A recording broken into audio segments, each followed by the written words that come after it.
el nombre del Padre, del Hijo y del Espíritu Santo.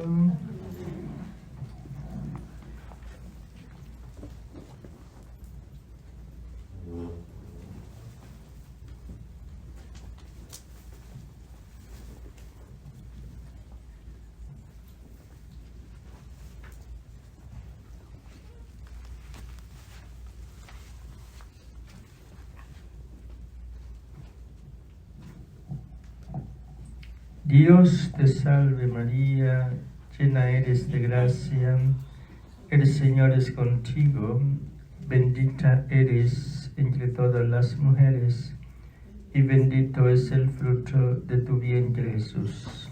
Santa María, Madre de Dios, ruega por nosotros pecadores, ahora y en la hora de nuestra muerte. Amén.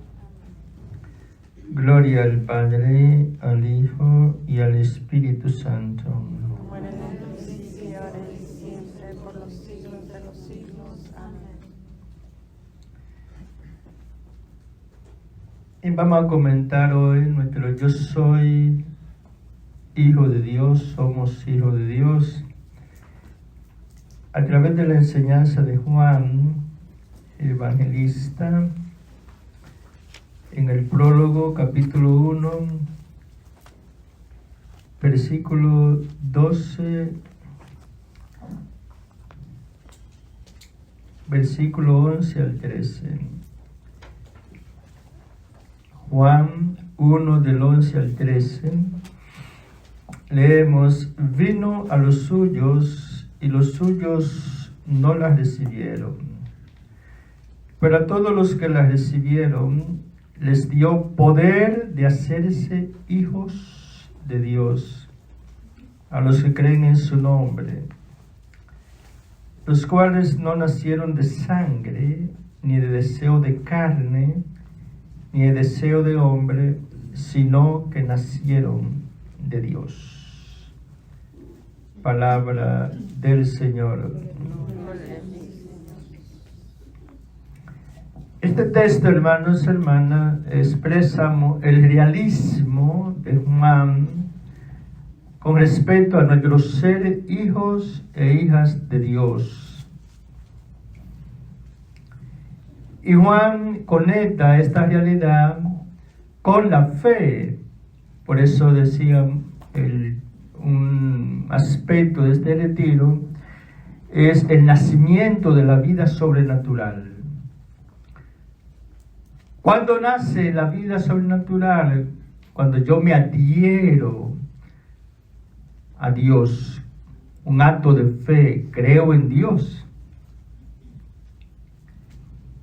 Y claro, si me adhiero, por ejemplo, a Jesús, el Verbo de Dios, tengo que adherirme al Padre y al Espíritu Santo por la unidad. Es imposible adherirse a Jesús sin adherirse al Padre, porque todo Jesús está referido al Padre y el mismo Jesús nos refiere al Padre. Nadie conoce al Padre si no es a través del Hijo. De la vida sobrenatural, hermanos y hermanas, es decir, la vida de Dios, comienza con un acto de fe. Creo en Dios Padre Todopoderoso, Creador del cielo y de la tierra. Creo en Jesucristo, su único Hijo. Creo en el Espíritu Santo. Aquí comienza la vida natural en una confesión. Creo en el Padre, en el Hijo y en el Espíritu Santo. Y como se nos enseña en el Catecismo, 3 dioses, no, un solo Dios. Un solo Dios en 3 personas. Padre, Hijo, Espíritu Santo. El Padre, que es el Creador, nos creó a nosotros para hacernos sus hijos. Esta es la verdad del ser humano, la verdad del hombre, la verdad de la mujer, la verdad que el mismo Dios nos revela. Dios nos ha creado a los seres humanos para hacernos sus hijos. Luego, mi verdad más profunda es que soy hijo de Dios. Y eso es lo que queremos nosotros internalizar en todo nuestro discipulado, en toda nuestra existencia. Mi ser hijo de Dios, de tal manera que esta verdad tenga incidencia permanentemente en mi vida. Permanente. De Juan nos explica cómo nos hacemos hijos de Dios. Dice, vino a los suyos, y los suyos no la recibieron. Es decir, la palabra, el verbo, vino a los suyos son los judíos, su pueblo, pero una inmensa mayoría, sobre todo las autoridades judías, el Sanedrín, las autoridades del templo, los doctores de la ley, no recibieron a Jesús, lo rechazaron y lo mataron, no lo recibieron. Pero a todos los que la recibieron, es decir, recibieron la palabra, recibieron a Jesús, les dio el poder de hacerse hijos de Dios. El poder de hacerse hijos de Dios. Es decir, ser hijo de Dios es el mayor poder, hermanos y hermanas, que un ser humano pueda tener en la faz de la tierra. Porque tiene el poder de Dios. Dios nos comunica todo su poder. Pero una persona que ha llegado a la santidad, al estado de la iluminación del despertar, nunca usa ese poder para hacer daño. Usa ese poder para el bien, como Jesús. Jesús tenía todo el poder de Dios, pero nunca lo utilizó para hacer daño. El poder más grande que un ser humano tiene en la faz de la tierra es su ser hijo de Dios. El poder de la fe, de trasladar montañas. Decimos, por ejemplo, que la oración de un hijo de Dios tiene el poder de cambiar el curso de un acontecimiento, el poder de cambiar el curso de la historia, el poder de cambiar el curso de un misil, el poder de cambiar el curso de un pensamiento, el poder de trasladar una montaña. Es el poder más grande que nunca se usa para hacer daño, sino para hacer el bien.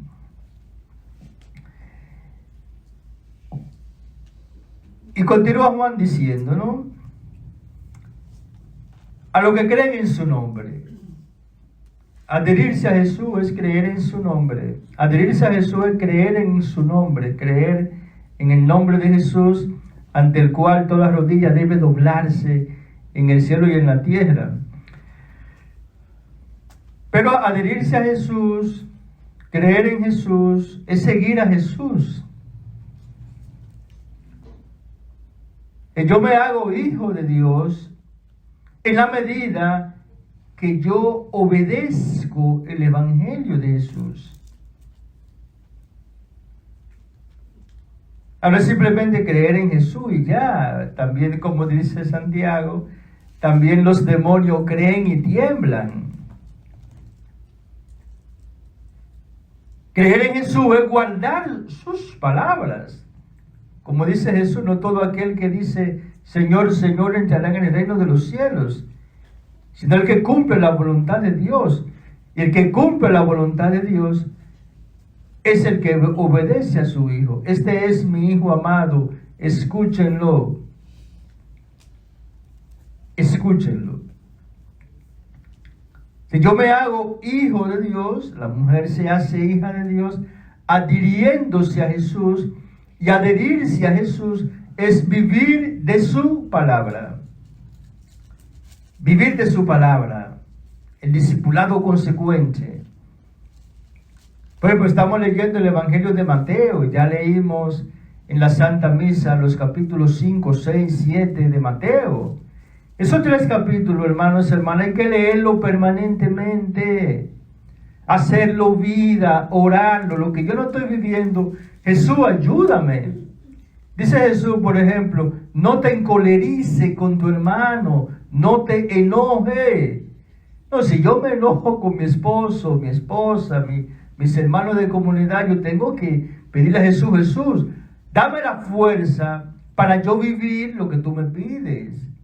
Tú me pides que no me enoje, pero yo me enojo, me encolerizo, pierdo la paciencia. ¿Sí? Haciéndolo así, yo me voy haciendo hijo de Dios. Creo en el nombre de Jesús. Pero repito, creer en Jesús es adherirse a su palabra. Dirá el mismo Juan, un versículo muy importante en el capítulo 8, versos 31 y 32, dice Jesús: si os mantenéis en mi palabra, seréis verdaderamente mis discípulos y conoceréis la verdad, y la verdad os hará libres. Si se mantienen en mis palabras, es decir, si perdonamos 70 veces 7, si no nos enojamos con los demás, si ponemos la otra mejilla cuando nos golpean, si damos a los demás cuando nos piden, si alguien nos pide algo prestado, no le damos la espalda. Si alguien quiere pleitear con nosotros para quitarnos el celular, le damos también la computadora. No tener apego a nada, nada. Adhiriéndome a Jesús, me hago verdaderamente su discípulo. Voy a conocer la verdad y la verdad me hará libre. Y voy a experimentar la libertad de los hijos de Dios. Que cuando yo me adhiero a Jesús, me adhiero a su palabra, el amor, la oración, la humildad. Aprendan de mí que soy manso y humilde de corazón. La conciencia kenótica. Jesús no solo tiene la conciencia de ser hijo, también tiene la conciencia de ser un esclavo. Marcos 10:45. Este texto hay que orarlo y vivirlo. Marcos 10:45, donde dice Jesús: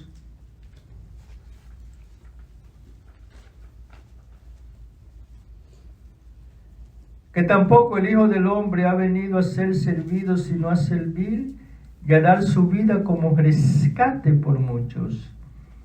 O sea, Jesús tiene la conciencia, hermanos, hermanas, de que es un esclavo, de que es un servidor.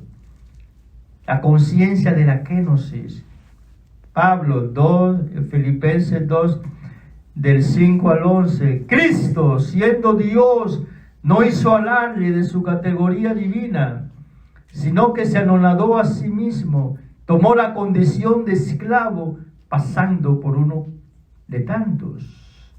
Y así, actuando como un hombre cualquiera, se rebajó incluso a la muerte, y una muerte de cruz. De la kenosis de Cristo, hermanos y hermanas. ¿Qué debemos de vivir nosotros? Adherirse a Jesús es transitar por el camino de la humildad. No importa los títulos académicos que tengas, no importa los talentos que tengas, tienen que sentirte y vivir como un esclavo al servicio de los demás, como Jesús. Jesús, como Dios, sabía todo, sabía toda la matemática, toda la física, toda la química. Porque el universo, Él es la razón de ser del universo. Y sin embargo, Jesús no hizo alarde de su ser Dios, sino que se sometió a una muerte. Veamos brevemente la kenosis de Cristo. Su primera kenosis es la encarnación. Siendo Dios de naturaleza divina, asume una naturaleza humana. Una naturaleza débil, que perece, que muere, que experimenta el dolor, la sed, el hambre, Dios no experimenta nada de eso, pero el ser humano sí lo experimenta, y Jesús lo experimentó. Su primera kenosis, ser humano. La segunda kenosis es que siendo humano asume lo más vil de un ser humano, la condición de esclavo. El esclavo no tiene derecho. El esclavo está al servicio de los demás, lo pisotean, no tiene derecho porque usted es un esclavo, usted ha perdido su libertad. Jesús se hizo esclavo. Y tercera kenosis, asume la muerte más ignominiosa, la muerte más humillante en aquel tiempo, morir en una cruz. Maldito aquel que muere en una cruz. Que Jesús asumió todo eso. Nosotros también debemos pedir, Señor, dame la conciencia de la kenosis, dame la conciencia de la kenosis. Yo existo en la iglesia para servir a los demás, adhiriéndome a Jesús, manso y humilde de corazón, adhiriéndome a Jesús que puso su vida al servicio de los demás, adhiriéndome a Jesús que ora, adhiriéndome a Jesús que obedece, adhiriéndome a Jesús que es casto, puro, adhiriéndome a Jesús que es compasivo, adhiriéndome a Jesús que nunca pasa de largo ante una necesidad humana. Así yo me hago hijo de Dios. Hijo de Dios. Y en este nacimiento, dice Juan, aquí está el realismo de Juan, yo no nazco de la carne, de la unión de un hombre con una mujer, yo nazco de Dios. El nuevo nacimiento. Luego, si nazco de Dios, Dios es mi Padre. Como Adán nació de Dios, Eva nace de Dios. Que así el hombre nuevo nace de Dios, del agua y del Espíritu. Nace en el bautismo. El hombre nuevo, la mujer nueva. Nacemos en el bautismo, nacemos del agua. El agua es el bautismo. Y en el bautismo se realiza la Pascua. Luego, si nazco de Dios, no he nacido de la unión de un hombre, de una mujer, en el nuevo nacimiento, Dios es mi Padre.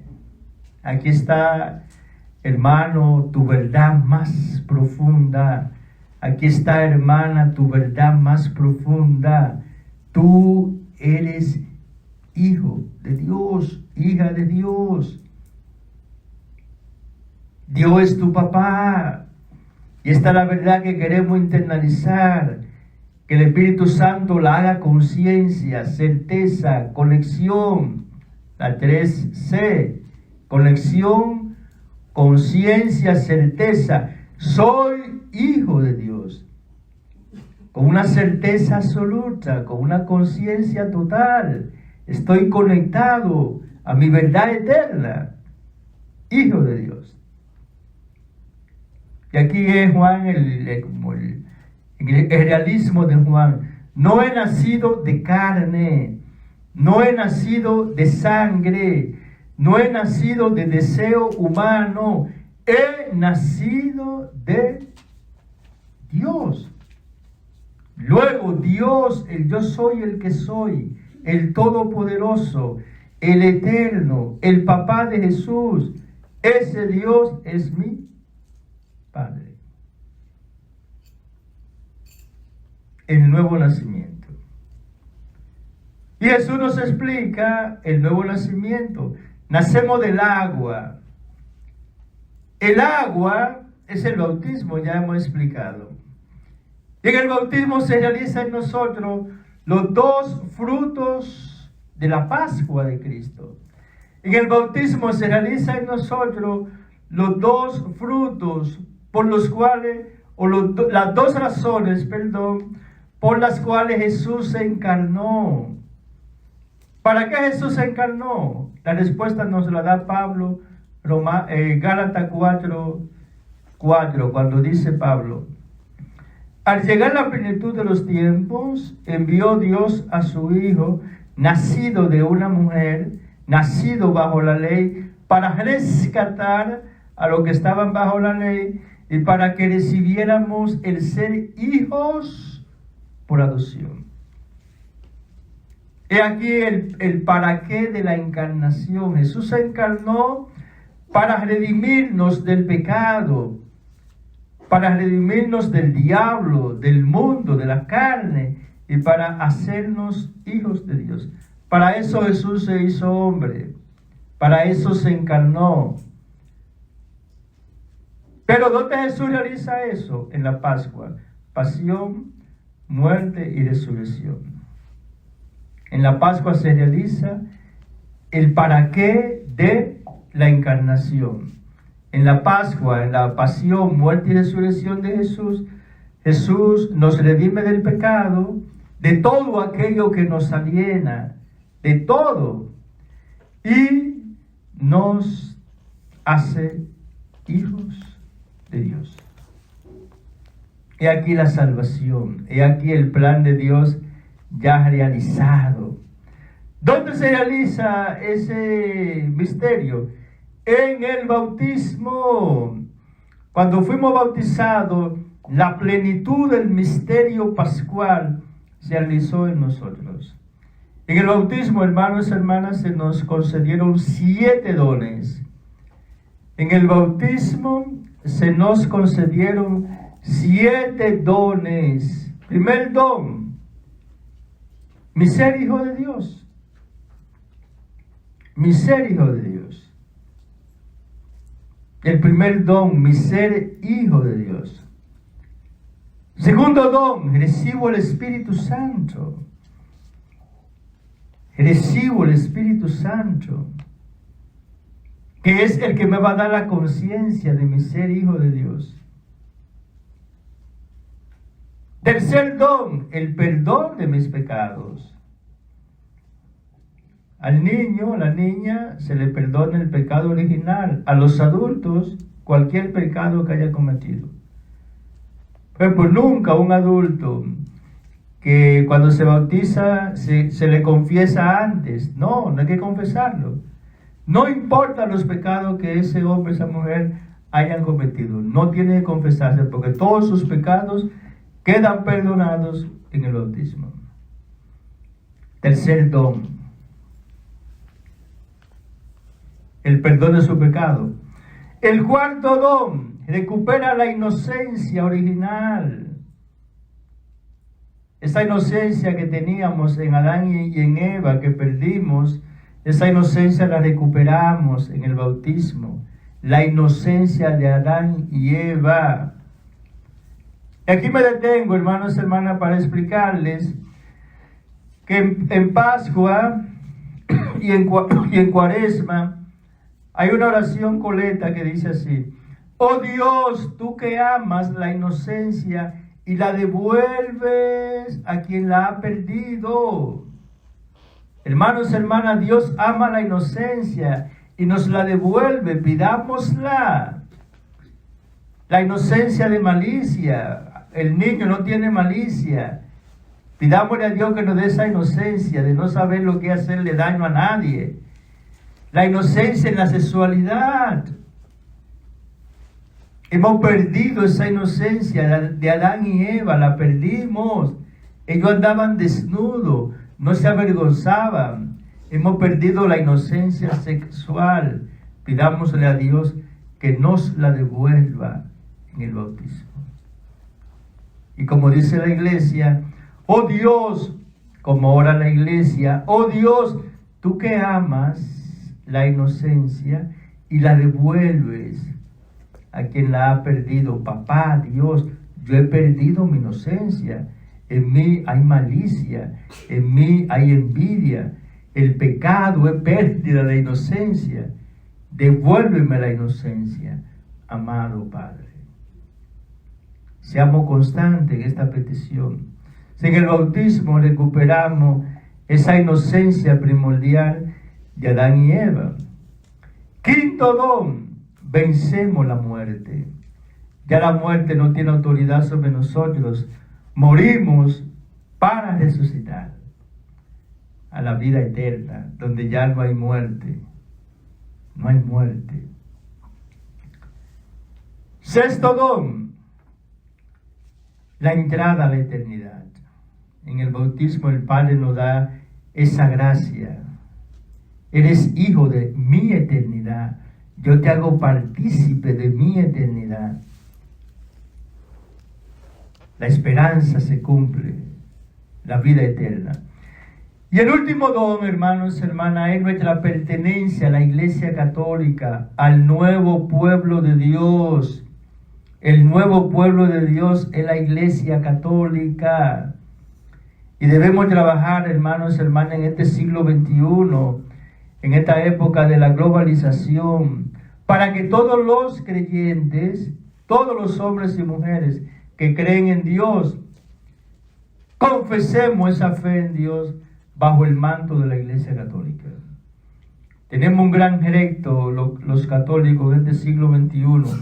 Primero, trabajar con todos los cristianos que no son católicos, todas esas sectas y denominaciones, atraerlos a la Iglesia Católica, que es la iglesia que Jesús fundó. Tú eres Pedro y sobre ti edificaré mi iglesia. Y le hacemos a ellos un gran favor, porque ellos están buscando la santidad, pero en el lugar equivocado. Están buscando la santidad, todas esas denominaciones, pero en el lugar equivocado. Jesús fundó una iglesia. Una iglesia. Por ejemplo, el gran miedo y el gran problema de los protestantes es, hermanos y hermanas, como decía el converso más grande de los anglicanos al catolicismo, San Newman, que Benedicto VI lo canonizó, fue cardenal, se hizo católico. ¿Cuál es el miedo de los evangélicos? Es la historia. Ellos aniquilan 1500 años de historia. El cristianismo es una religión histórica. Yo no puedo aniquilar la historia, pero ellos la aniquilan porque cuando se estudia la historia del cristianismo, inevitablemente nos encontramos con la Iglesia Católica. Encontramos la fe real, profunda, en la presencia de Jesús en la Eucaristía. Nos encontramos con el bautismo de los niños, nos encontramos con el Papa, nos encontramos con los sacerdotes, nos encontramos con los obispos, nos encontramos con el culto a los mártires, nos encontramos con el culto a María Santísima. Entonces, como ellos se van a encontrar con la Iglesia Católica, la aniquilan. Pero eso no es honesto. Eso no es honesto. No podemos aniquilar la historia. Una pregunta que le hacemos a nuestros hermanos protestantes. ¿Por qué tengo yo, por ejemplo, que creerle a Martín Lutero en el año 1517? ¿Por qué tengo yo que creerle a Martín Lutero siglos y siglos y siglos después de la muerte del último apóstol San Juan? Es Martín Lutero la máxima expresión del cristianismo, lo más santo. Es Martín Lutero el segundo Mesías, que después de la muerte de Juan Evangelista, ya vino el demonio, se tragó a la iglesia y hubo que esperar casi más de 1000 años que Dios suscitara a un profeta en Alemania, Martín Lutero, para que Martín Lutero me diga a mí dónde está la verdad de la iglesia de Cristo. Por favor. ¿Por qué tengo yo que creerle a Martín Lutero y no a Papías, que fue discípulo de Juan el Bautista, de Juan Evangelista, y fue obispo y celebraba la misa? ¿Por qué tengo yo que creerle a Martín Lutero y no a Policarpo, que también que conoció a los apóstoles y celebraba la misa? Eso no tiene razón de ser, eso no tiene ningún fundamento. Entonces, esos hermanos nuestros, ¿verdad? Que son millones, hay que predicarle la verdad de la Iglesia Católica. Y sencillamente que ellos están equivocados. Y en el argumento, decimos, el argumento histórico, ustedes no pueden aniquilar la historia. ¿Y por qué tengo yo que esperar a un reformador que puede aparecer hoy o apareció ayer? Sí, aquí está la verdad de la Iglesia de Cristo. Y aniquilemos la historia. La historia no es eso, no. Ahora es que tiene la verdad, pero por favor. Entonces la Iglesia Católica tiene un gran reto de atraer a todos los evangélicos a la Iglesia Católica. Lo vamos a traer, ¿verdad? Primero, con la santidad de nuestra vida. Con la santidad de nuestra vida y con la verdad del pueblo de Dios. Y luego a traer también a los más cercanos a nosotros, que son los ortodoxos. A los ortodoxos solamente le hace falta, hermanos, hermanas, la obediencia al Papa. Aceptar al Papa como Pedro, el Papa es Pedro, y el Papa está al servicio de la unidad de la Iglesia. Por ejemplo, las iglesias ortodoxas no tienen la unidad que tenemos los católicos. Ellos son iglesias nacionales, Iglesia Ortodoxa rusa, Iglesia Ortodoxa griega, pero no hay una comunión profunda entre la Iglesia Ortodoxa griega y la Iglesia Ortodoxa rusa, por ejemplo. ¿Y por qué no tienen esa unidad? Porque no tienen un Papa.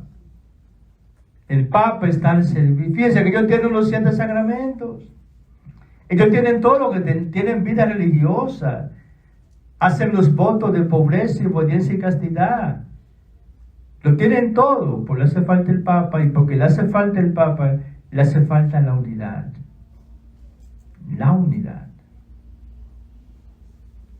Y luego que traigamos, ¿verdad? Y trabajemos para que todos los cristianos seamos católicos. ¡Católicos! El pueblo de Dios. O sea, hay que trabajar con los hindúes, hay que trabajar con los musulmanes. Atraerlos, porque es que solamente existe un Dios. Y todos los hombres y mujeres, aunque no hayan confesado a Cristo, que se salven, en el cielo vamos a adorar a un solo Dios, al Dios verdadero, al único, uno y trino. Por ejemplo, si Mahatma Gandhi, que fue un gran hombre, está en el cielo adorando al Dios uno y trino, Mahatma Gandhi está orando para que los hindúes adoren en la tierra. ¿A quién le está adorando en el cielo? ¿Cómo vamos a traer a toda esta gente, hermanos y hermanas? Primero lo vamos a traer con la santidad. Una vida santa. El primer atributo del pueblo de Dios es la santidad. Sean santos, como es santo su Padre Celestial. Entonces nosotros con el bautismo, hermanos y hermanas, pertenecemos al pueblo de Dios. Es sumamente importante internalizar esta pertenencia. Y que puede bajar un ángel del cielo y decirme a mí, sal de la Iglesia Católica, que eso es una ramera, una prostituta. Ahí tú vas a encontrar no la salvación, sino la perdición. Y tu destino último será el diablo. En ese mismo instante le digo al ángel, apártate de mí, Satanás. Apártate de mí. Que la iglesia de Cristo, su cuerpo. Dejar la Iglesia Católica e irse a una denominación, llámese como se llame, es un gran atraso. No hay santidad completa fuera de la Iglesia Católica y fuera de la Iglesia Ortodoxa, porque la Iglesia Ortodoxa tiene santos. Por ejemplo, un gran santo de la Iglesia Ortodoxa es San Serafín de Sarov. La Iglesia Ortodoxa da santidad, que tiene los 7 sacramentos, tiene la Eucaristía, la devoción a María Santísima, tan santos y santas, pero le hace falta la comunión que da Pedro y no lo tiene. Ahora, las demás denominaciones cristianas no dan santos. ¿Dónde están los santos anglicanos? ¿Dónde están los santos de los mormones, testigos de Jehová, adventistas, pentecostales, calvinistas? No dan santos, hermanos. ¿Cómo dar santos sin Eucaristía, sin María Santísima, sin confesar los pecados? A trabajar y a trabajar e internalizar, hermanos y hermanas, esta conciencia. Yo soy católico. Una determinación ontológica. Yo no podría existir sin ser católico. Y es una lástima, ¿verdad? Sacerdotes que dejan la iglesia católica y se van a otra anglicano. Cualquier obispo que deja la iglesia y forma un grupo y ya, no, eso es un error total. La iglesia católica está donde está Pedro. Tú eres Pedro y sobre ti edificaré mi iglesia. Que si no hay comunión con Pedro, algo falta. Si no hay comunión con Pedro, algo falta. Entonces, hermanos, hermanas, este don tan importante, internalicémoslo, porque ¿cuántos católicos han dejado la iglesia de Cristo para irse a otra denominación que no es la iglesia de Cristo? Y eso no es tomar la Biblia y alabanza, no, Jesús dejó una iglesia. Esa iglesia tiene su historia, esa iglesia tiene sus instituciones. Los 12 apóstoles. ¿Quiénes son los apóstoles? Son los obispos. La Eucaristía, la confesión, los sacramentos, la liturgia. Y conversamos los hermanos y hermanas de esta iglesia que es la iglesia de Cristo.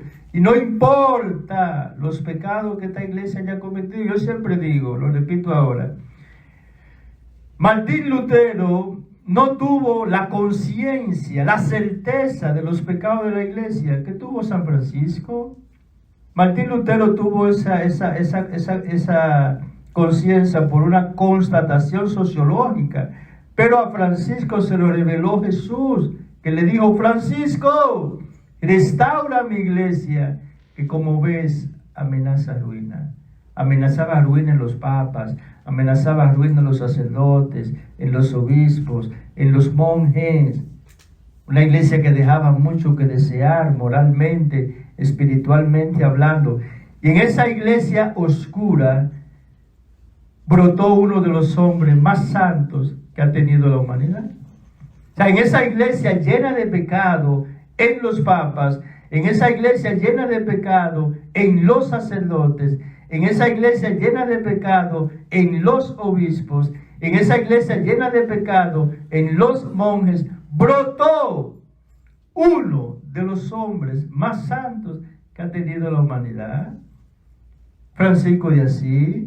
Francisco se confesaba con los sacerdotes.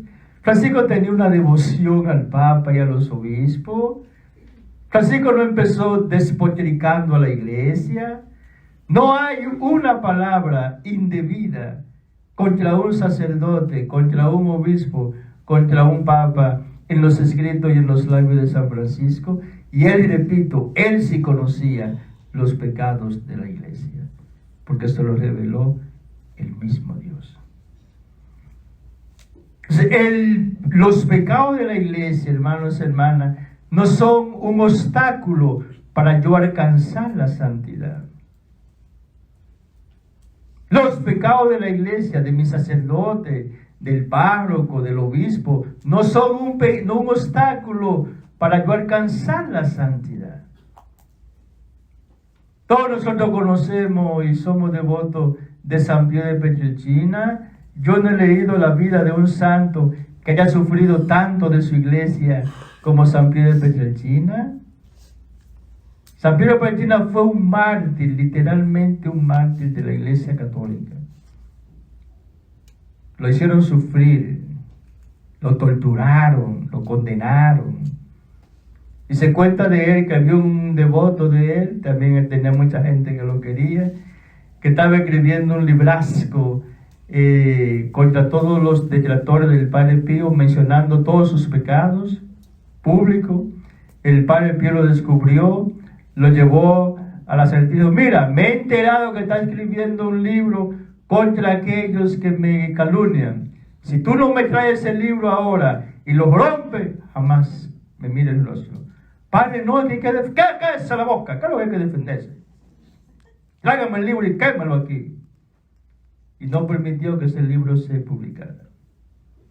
Ahí fue donde él dijo, el pecado de los hermanos hay que ocultarlo con el manto de la caridad. El pecado de los hermanos hay que ocultarlo con el manto de la caridad. Entonces, hermanos, hermanas, internalicemos, somos miembros del pueblo de Dios, somos miembros de la iglesia que Jesús fundó. A este pueblo hay que amarlo, a esta iglesia hay que amarla. Y esta iglesia no es abstracta, esta iglesia son los mis hermanos de la comunidad, es el obispo, es el papa, son los sacerdotes. No importa que tengan los pecados que tengan, esta es la iglesia de Cristo. Aquí yo nací, aquí yo muero y aquí yo puedo vivir la plenitud de la santidad. Aquí nací, aquí muero, aquí yo puedo conseguir la plenitud de la santidad. Repito, los pecados de los miembros del pueblo de Dios no impiden que yo llegue a la cima de la santidad.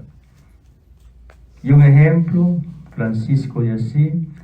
Otro ejemplo, San Pío de Pietrelcina, la misma Santa Teresa de Ávila, que dijo al final de su vida, gracias a Dios muero siendo católica. Ya también sufrió mucho de los obispos, de sus hermanas y hermanos del Carmelo, por su gran obra de renovación, de fundadora. Y alguien dijo, hermanos, un gran teólogo, esta hermosa frase que siempre comento: la Iglesia Católica nunca es tan madre como cuando persigue a sus hijos, porque es cuando más los une a la pasión de Cristo. La Iglesia, Henry de Lubac, la Iglesia Católica nunca es tan mamá como cuando persigue a sus hijos, porque es cuando más los une a la pasión de Cristo. Y estamos en una casa de retiro de los pasionistas, ¿verdad? Que están conectados a la pasión del Salvador Jesús. Entonces estos son los 7 dones, hermanos, hermanas, que recibe el hombre nuevo, la mujer nueva, en el bautismo. Nacer de nuevo, nacimos en el bautismo.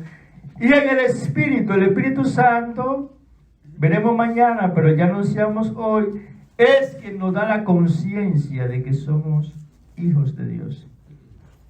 Hay que nacer del agua, el agua, la Pascua. El Espíritu nos da la conciencia de que somos hijos de Dios, y el texto clave es Romanos 8:16. El Espíritu Santo se une a nuestro espíritu para dar testimonio de que somos hijos de Dios. He aquí, hermanos, hermanas, la vida sobrenatural se inicia con la fe, se inicia con el sacramento del bautismo. El Padre nos da el Espíritu Santo, el amor de Dios ha sido derramado en nuestros corazones con el Espíritu Santo que se nos ha dado. El Espíritu Santo nos da la conciencia de quiénes somos, hijos de Dios. El Espíritu Santo da testimonio de quiénes somos, hijos de Dios. ¿Cuáles son los 3 alimentos? Ya decíamos anoche, lo explicamos ahora con más entendimiento de esta vida espiritual. El primero, hermanos, hermanas, es la misa. Juan 6, 56, 57. La Eucaristía, dice Jesús: el que come mi carne y bebe mi sangre permanece en mí y yo en él. Lo mismo que el Padre que vive me ha enviado, yo vivo por el Padre, también el que me coma vivirá por mí. Dos versículos claves, hermanos, hermanas, de los efectos de la Eucaristía. Quien come mi carne y bebe mi sangre permanece en mí, yo en él. Jesús vive en mí, yo vivo en él por el sacramento de la Santa Misa. Lo mismo que el Padre que vive me ha enviado y yo vivo por el Padre, así el que me coma vivirá por mí. Y como dice hermosamente la Biblia de Jerusalén, a este versículo 57 en su nota exegética dice: la misma vida que Jesús recibe de su Padre, nos la comunica a nosotros a través de la Santa Eucaristía. La misma vida que el Verbo de Dios recibe de su Padre, nos la comunica a través de la Eucaristía. No vivo yo, es Cristo quien vive en mí. Entonces, mi vida sobrenatural se alimenta día y noche con la Eucaristía, la misa. Allí recibo el Verbo de Dios, allí recibo la vida de Dios, allí recibo la sustancia de Dios, allí recibo la naturaleza de Dios en la misa. En la misa está todo. Y en la misa se realiza también la Pascua de Cristo. En la misa se realiza mi redención y mi condición de hijos de Dios. Entonces, hermanos, hermanas, tratemos de vivir la misa, que no haya distracción en la misa, que yo viva la misa, que la misa se realice, en mí los dos efectos de la misa, la redención, que esos pecados vayan desapareciendo, porque en la misa todos mis pecados son perdonados, que desaparezca la soberbia, que desaparezca la envidia, que desaparezca la lujuria, que desaparezca la vanidad, que desaparezca la distracción, que desaparezcan los malos pensamientos, que desaparezca el odio, la mentira, que desaparezca el pecado, porque yo participo en la misa y en la misa se actualiza la Pascua y en la Pascua mis pecados han sido perdonados. Y segundo, mi condición de hijo de Dios.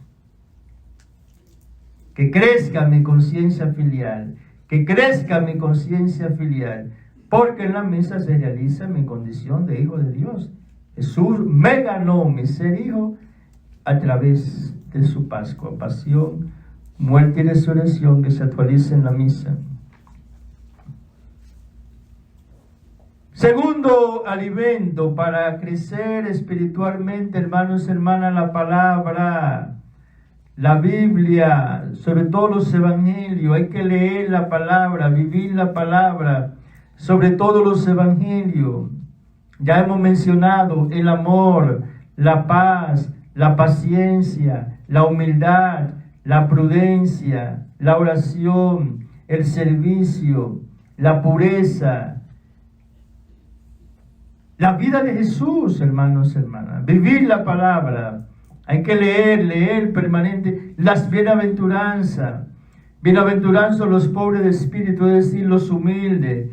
Bienaventuranzas los mansos. Ausencia de violencia. Deja esa violencia verbal. Deja esa violencia en la imaginación. Deja esa violencia física. Revístete de la mansedumbre de Jesús. Aprendan de mí que soy manso y humilde de corazón. La segunda bienaventuranza, bienaventurados los mansos. La mansedumbre es la ausencia de toda violencia. Hermanos, hermanas, que la violencia que llevamos dentro, la violencia verbal, la violencia en el pensamiento, la violencia en la mente, la violencia en la imaginación, que esa violencia se quede aquí en este retiro. en esta casa de los pasionistas. Vamos a clavar todo eso, la violencia, a ponerle todos los clavos de Jesús. Dejarla aquí en la cruz de Cristo. Salgamos de este retiro mañana revestido de la humildad y la mansedumbre de Jesús. Nada de violencia con tu esposo, nada de violencia con tu esposa, nada de violencia con tus hijos, nada de violencia con tus padres, y nunca entre en el terreno de la violencia. Te van a provocar. Te van a provocar. Y por eso, hermanos y hermanas, dice Jesús hermosamente, hay que hacerse como niños. Yo tuve una lección muy hermosa de unos niños en mi barrio. Hace como 2 semanas estaba en casa de una señora tratando de reconciliarla, porque la señora fue agredida por otra señora en una pelea, y lo que se piensa siempre es la venganza. No, tú me la hiciste, tú me la pagas. Yo te voy a arreglar a ti. Bueno. Entonces fui donde la señora diciendo, bueno, hermano, hay que perdonar. Mire que a Jesús también le dieron golpes, Jesús no buscó venganza. Y cuando estoy hablando con ella, llegan unos niños que siempre andan detrás de mí. Papá, dime tanto, mire que esto. Bueno, entonces, los niños estaban ahí voceando. La señora, ella no se incomodó, pero como no quería a los niños ahí, y sacó un jarro de agua fría y se lo tiró a los niños. Un jarro de agua fría. Esos niños se fueron ahí danzando. ¡Wow! ¡Qué bien! ¿Dónde te cayó a ti? A mí me cayó en una oreja. ¡Ay, a mí en el ojo! Mira cómo tengo los cabellos. Yo dije, oye, la verdad que Jesús tiene razón. Porque estos niños enchumbados en agua, lo que están es como celebrando. ¿Dónde me cayó a mí y a ti? Corriendo salieron de ahí. Pero hace como 6 meses una señora me contó que a un familiar de ella, otra señora que tenía envidia de su trabajo, la estaba provocando y cogió un jarro de agua y se lo tiró encima. La señora hubo que internarla en el hospital. Porque la que recibió esa ofensa, no la agredió. La tumbó, la cayó en el piso ahí, hubo que internarla. Entonces los niños sí actuaron como Jesús, la otra no. ¿Cómo tú te atreves a tirar yo? ¿Tú vas? ¿Quién soy yo? ¿Tú vas? Y sí lo hizo. La agredió y mal agredida. Entonces nosotros tenemos que hacerlo como niños y actuar como niños cuando nos hacen daño. Como Jesús actuó. Entonces por eso en este retiro, donde estamos hablando de la vida sobrenatural, cuando vivimos la vida sobrenatural, es la vida de Jesús en nosotros. Y Jesús nos da la respuesta correcta, la lección de cómo debemos comportarnos ante un mundo hostil. ¿Cómo debemos comportarnos? Amor, paciencia, silencio, humildad y perdón. Nada de ojo por ojo y diente por diente, nada de incomodarnos y nada de violencia. Jesús vivió la pasión en el perdón, Jesús vivió la pasión en la humildad, Jesús vivió la pasión en el amor, Jesús vivió la pasión en el silencio.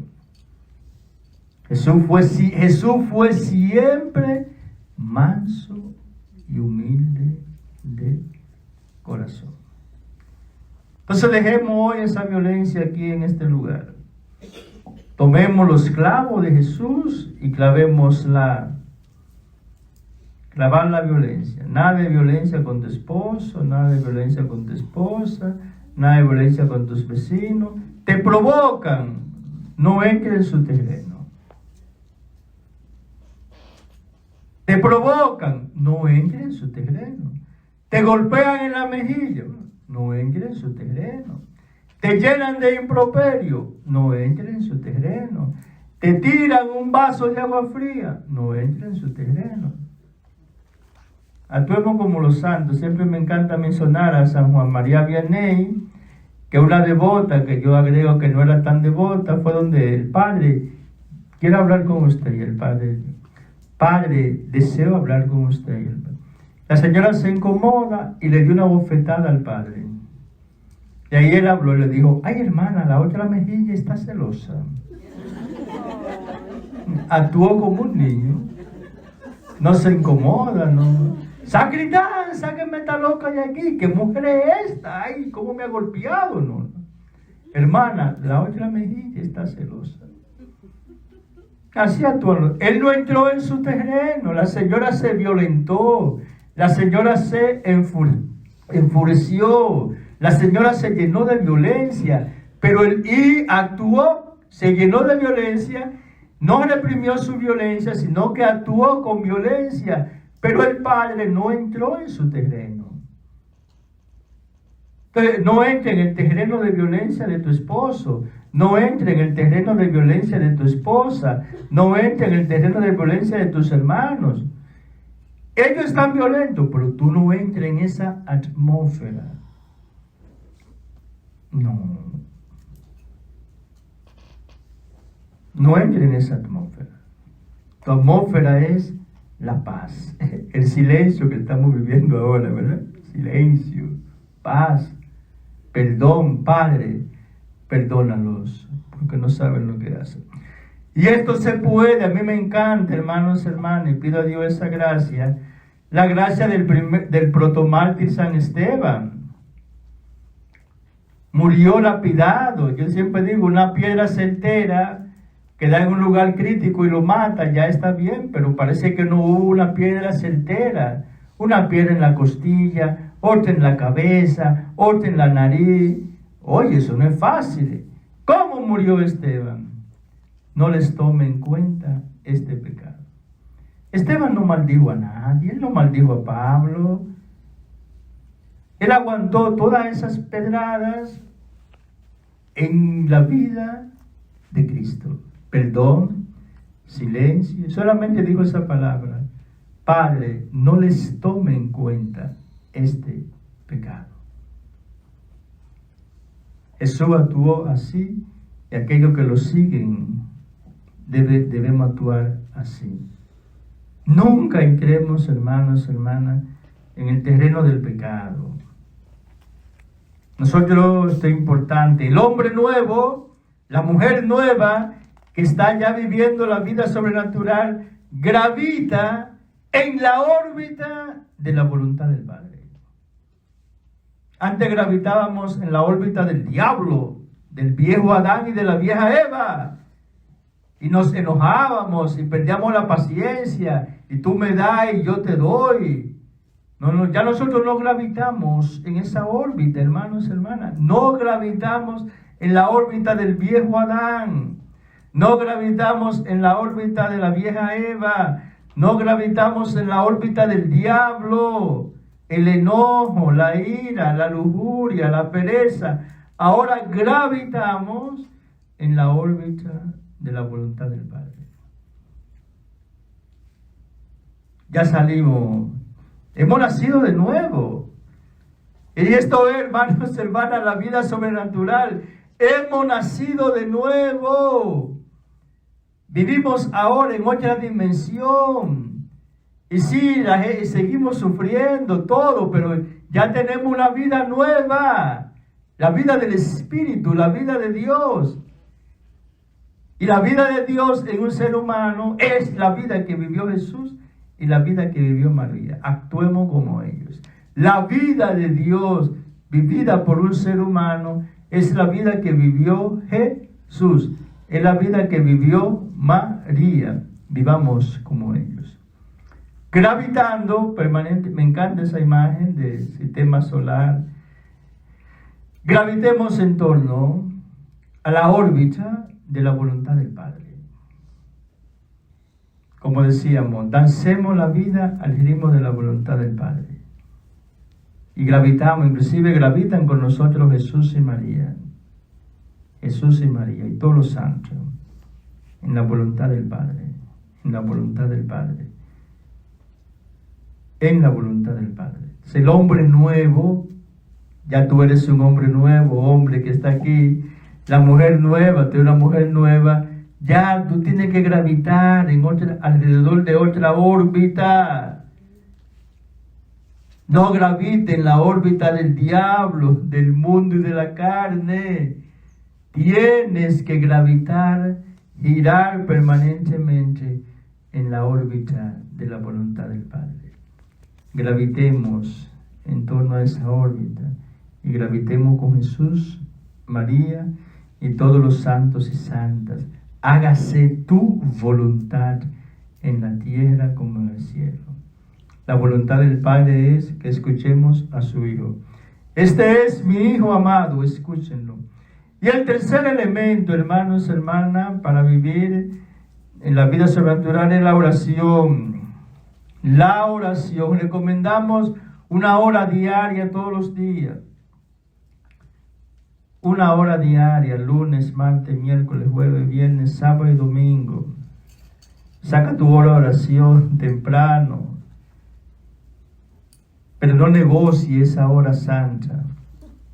No la negocie. Por más trabajo, por más estudio, sé fiel a esa hora. De cuando en cuando, una vez al mes, 5 horas, 12 horas, Jesús oraba toda la noche, pasaba la noche en la oración de Dios. Atención, hermanos y hermanas, aquellos hombres y mujeres, discípulos y discípulas de Cristo, que toman su vida de discipulado con radicalidad, nunca limitan su vida de oración a una hora diaria. Esa hora es pedagógica, esa hora es para que Jesús me enamore de Él, esa hora es para intimidar. Pero una vez que Jesús me conquista, una vez que Jesús me seduce, una vez que mi corazón se siente atraído por Él, el tiempo desaparece. Recuerden lo que decíamos anoche de los novios y novias. Mi amor, cuando estoy contigo, quisiera que el tiempo se tornase eterno. Si eso es a un ser humano, ¿cuánto más a Jesús? Cuando hay amor, el tiempo desaparece. Te pasamos la noche en la oración de Dios. Pasamos la noche en la oración de Dios. No nos cansamos. Gustamos estar con el amado, como decía Santa Faustina Kowalska. 1 minuto en el Santísimo vale más que todos los placeres del mundo. Vale más que estar con el hombre que más amo, con la mujer que más amo. Vale más que estar con cualquier amigo, cualquier comida. 1 minuto con Jesús vale más que todos los placeres del mundo. Hay que orar. Y en la oración es eso, estar con Él, en la intimidad, en el silencio, estar con Él. Y recordemos, hermanos, hermanas, que en la vida humana yo me humanizo en relación con los demás. Yo sé que soy hombre, yo sé que soy Fray José, y yo sé que soy un ser humano por mi relación. Si nace un niño y lo pone en una manada de monos, ese niño, naciendo ser humano, no va a tener conciencia de que es ser humano porque no ha tenido contacto con los seres humanos. Entonces yo me humanizo en contacto con los seres humanos, yo me divinizo en contacto con Dios. Yo me divinizo en contacto con Dios, con las cosas de Dios, con la misa, con la oración, con la palabra, con los hermanos. Si no tengo esa relación, así como el humano no se humaniza si no está en relación con los seres humanos, el ser sobrenatural no se diviniza, no se sobrenaturaliza si no está en contacto permanente con lo sobrenatural. Padre, Hijo y Espíritu Santo. Estar en la vida sobrenatural, una relación consciente con la trascendencia, con la divinidad. Y la conciencia de esta vida es nuestra identidad sobrenatural que Juan hoy nos ha dado ese hermoso texto. No hemos nacido de carne, no hemos nacido de deseo humano, no hemos nacido de la unión de un hombre con una mujer. Hemos nacido de Dios. Luego Dios es mi papá. ¿Lo sé conscientemente? No, pero quiero llegar a saberlo. De tal manera que la conciencia de mi identidad sobrenatural supere la conciencia de mi identidad natural. Cuando lleguemos a eso, ya por fin llegamos a la vida mística. Y finalmente vamos ahora ya a un texto contemplativo de Juan. Juan vivió esto con mucha profundidad, hermanos, hermanas, la filiación divina. En la primera carta de Juan, en el capítulo 3, verso 1 y 2, dice Juan: mirad qué amor nos ha tenido el Padre para llamarnos hijos de Dios, pues lo somos. Juan está, hermanos, hermanas, en el monte de la contemplación, en la cima de la contemplación. Y Juan tiene una admiración, un asombro místico, y le dice a sus hijos y a sus hijas: miren, por favor, miren, observen, contemplen qué amor tan grande nos ha tenido Dios para llamarnos sus hijos, y lo somos. Esto no es ficción, esto no es un discurso, esto no es teoría, esta es la verdad más profunda del ser humano.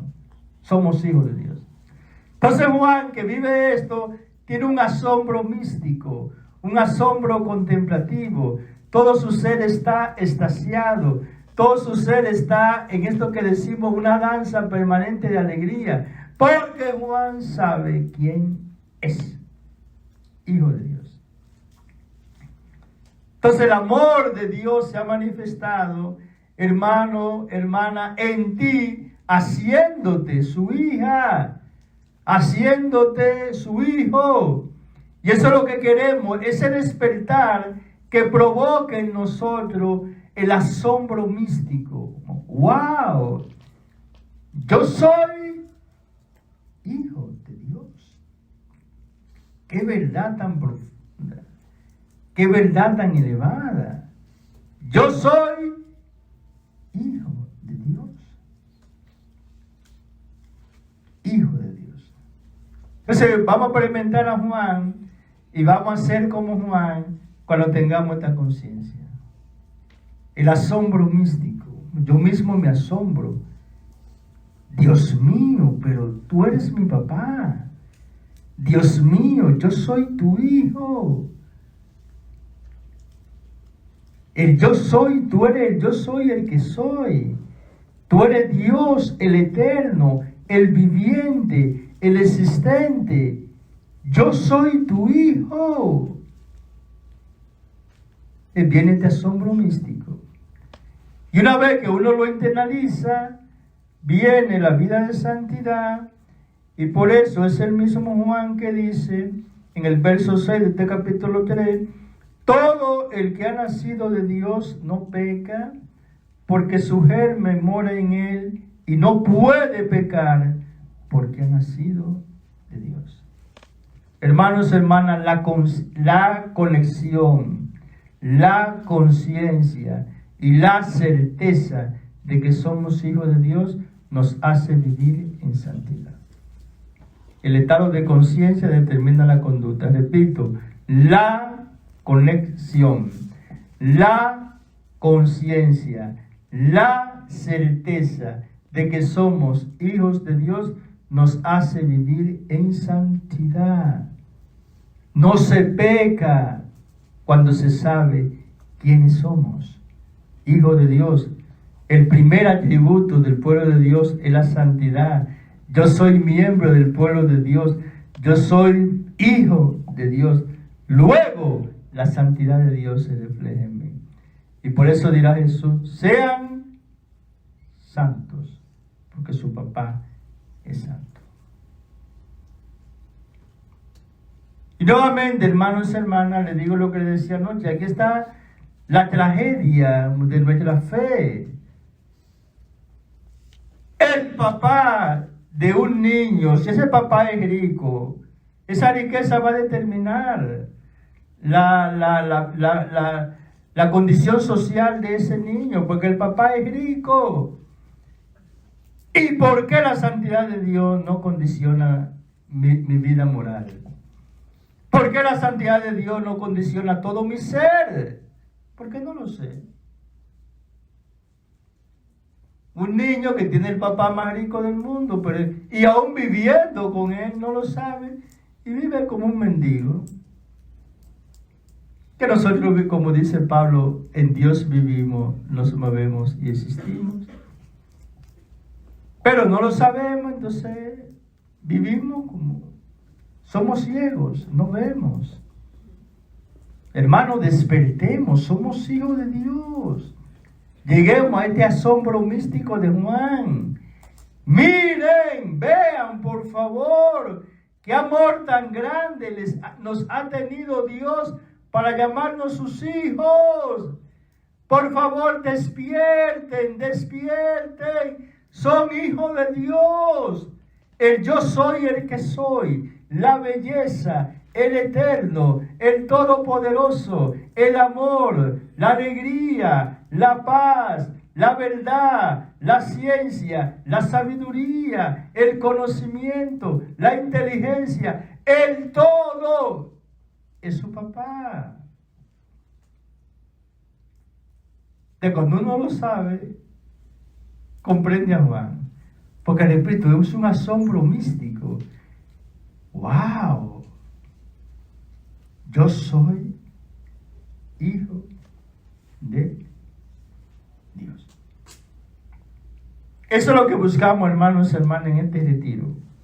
Salir de aquí, por lo menos ya con una conciencia elevada de nuestra esencia. Y que esa conciencia determine tu conducta.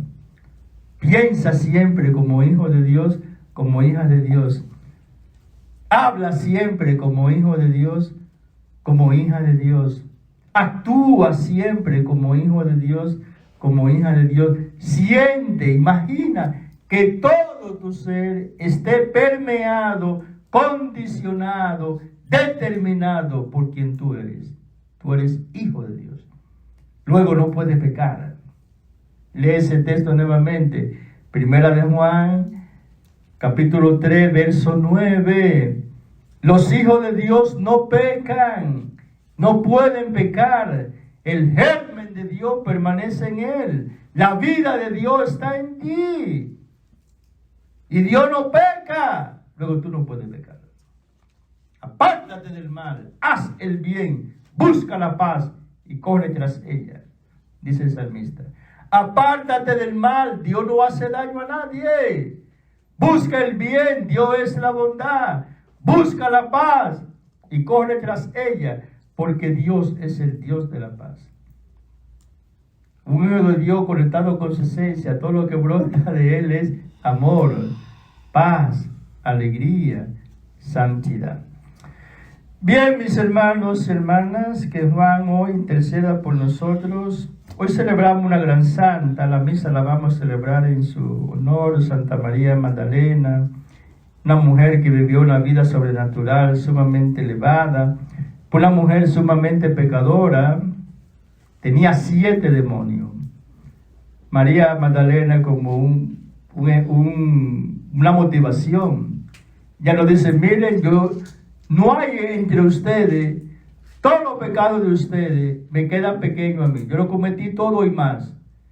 Jesús sacó de mí 7 demonios. Yo estaba totalmente metida en el fango del pecado. Pero Jesús me miró, me limpió, y yo, gracias a Él y a mi esfuerzo, hoy soy lo que soy. Santa María Magdalena. Y el Papa Francisco elevó su memoria a la categoría de fiesta. No memoria, no, fiesta. Apóstol de los apóstoles. Pero ¿quién era María Magdalena? Una mujer que tenía los 7 pecados capitales. 7 demonios encima. Y en ella se cumplió lo que dijo Pablo. Donde abundó el pecado, sobreabundó la gracia. Que María Magdalena es un ejemplo para que nadie diga, yo no puedo, que yo soy tan pecador. Yo soy, no, nada de eso. Hoy la iglesia está celebrando una mujer que se ensució, se ensució en su vida mundana. Jesús pasó por su vida, la limpió, y fue la mujer más santa por encima de los apóstoles, después de María Santísima. Hay una mística que dice que la discípula más acabada después de María Santísima fue María Magdalena, por encima de los apóstoles. Por encima de los apóstoles. Entonces, que ella nos sirva de ejemplo de que podemos llegar a la cima de la vida mística, de la vida interior, de la vida sobrenatural. No importa los pecados de nuestra vida pasada, podemos lograrlo. Cristo y yo, dicen los cursillistas, mayoría aplastante, y Pablo, todo lo puedo en Cristo que me da fortaleza. Paz y bien. Bien, nos encontramos ya en el almuerzo, todos los momentos así libres, capillas. Tenemos 2 capillas, o contemplar ahí, extasiarse contemplando la inmensidad del mar. Aprovechemos el tiempo, no hay tiempo para perder el tiempo, aprovechemos el tiempo en el silencio, en la oración, en el alabado, bendito y alabado. Recuerden que el silencio es para conectarnos con Dios, conectarnos con nosotros mismos, conectarnos con los demás y conectarnos con la Madre Tierra. El silencio es conexión, para conectarnos. Les invito también a conectar, en este tiempo de retiro, ¿verdad?, a revisar su conexión a nivel de familia. ¿Estoy yo conectado con mi esposo? ¿Estoy yo conectada con mi esposa? ¿Estoy conectado emocionalmente con mis hijos? El silencio es para conectarse. A veces vivimos en familia, pero estamos totalmente desconectados. Tratemos de vivir intensamente este retiro para conectarnos con estas 4 realidades: conexión con Dios, conexión conmigo mismo, conmigo misma. Y recuerden que la conexión con nosotros es la conexión con la esencia. Mi esencia, conectarme con mi esencia más profunda. Soy hija de Dios. Segundo, tercero, conectarme con los demás, con mi esposo, comprenderlo. Conectarse con el otro es comprenderlo desde dentro para amarlo y servirlo. Eso es la conexión espiritual con los demás. Conocer al otro desde dentro para amarlo y servirlo, no para hacerle daño, sino para comprenderlo desde dentro.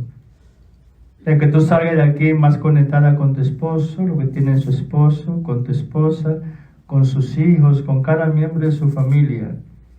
Y no importa el pecado de ese miembro. Jesús y María nunca se desconectaron de Judas. Judas sí se desconectó de ellos, pero Jesús y María no. Y por eso cuando Judas besó a Jesús, Jesús le dijo amigo. O sea, Judas, tú eres mi amigo, Judas. ¿Qué vas a hacer? Judas siguió, pero es su amigo. Y cuento una mística que cuando Judas se iba a ahorcar, pasó por la casita de María, y María salió, lo vio, sabía lo que iba a hacer en el espíritu, y María le abrió los brazos y le dijo, Judas, 3 veces, Judas, Judas, Judas mío. Escuchen bien, el asesino de su hijo, el traidor de su hijo, María le abre su corazón porque nunca se lo cerró y le dijo, Judas mío. Jesús, amigo, y María, mío. Judas mío. María nunca se desconectó de Judas y Jesús nunca se desconectó de Judas. No se te ocurra a ti que tiene que ser como Jesús y María, que no se me ocurra a mí que tengo que ser como Jesús y María, desconectarnos de los demás por el daño que nos hagan. Jamás. Entonces, en este retiro, si tú estás desconectado de alguien porque te ha hecho daño, conéctate y ámalo. Amigo y mío. No importa que te clave el cuchillo. Judas, hermanos, hermanas, es el ser, es como la imagen perfecta de un ser perverso. traicionero, mentiroso, cínico, malvado. Ese es Judas. Pero Jesús le llama amigo y María, Judas mío. Entonces en este retiro, si tú estás desconectado de alguien porque te ha hecho daño, habla con Jesús y María para que ellos te ayuden a conectarte como ellos estaban conectados con Judas. Y finalmente también el ambiente nos permite conectarnos con la madre tierra. Tenemos un ambiente muy hermoso, ese mar, los árboles. Hay que conectarse con la madre tierra, amarla, quererla y defenderla. Recuerden que el planeta está en peligro. Y si hay un ser humano que debe luchar por el planeta, defender el planeta Tierra, es un cristiano. Por nosotros sabemos que el arquitecto del universo es Dios. Y la montaña tiene su razón de ser, los ríos tienen su razón de ser, las aguas, todo de los seres humanos. Con esa presunción estamos quitando lo que Dios ha puesto y destruyendo lo que el arquitecto ha construido. Entonces, repito, aprovechemos este retiro para lograr esas 4 conexiones. Conexión con Dios, conexión conmigo mismo, conmigo misma, la mujer, conexión con los demás y conexión con la Madre Tierra y con todo el universo. Amén. Paz y bien. Mañana después podemos comenzar para no estar como hoy muy deprisa después del desayuno, hacer bien la digestión. Podemos comenzar a las 9:30 mañana. O sea, mañana después del desayuno tenemos un momentito más prolongado y a las 9:30 nos encontramos. En la tarde, a las 3 de la tarde, nos encontramos, todos vamos a tener 3 horas intensas.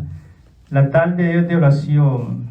Comenzamos con ponemos el Santísimo, ¿verdad? En la capilla grande, rezamos el rosario y después ya silencio, contemplando en adoración a Jesús sacramentado. Una tarde de silencio con Jesús sacramentado y María Santísima, porque vamos a comenzar con el Santo Rosario y luego concluimos cena y concluiremos con la misa, que repito, no será la misa dominical, será la misa del día en honor de Santa María Magdalena. Paz y bien. Y gracias, ¿verdad? Veo que se están portando muy bien en el silencio. No ha sido difícil. Dios les bendiga.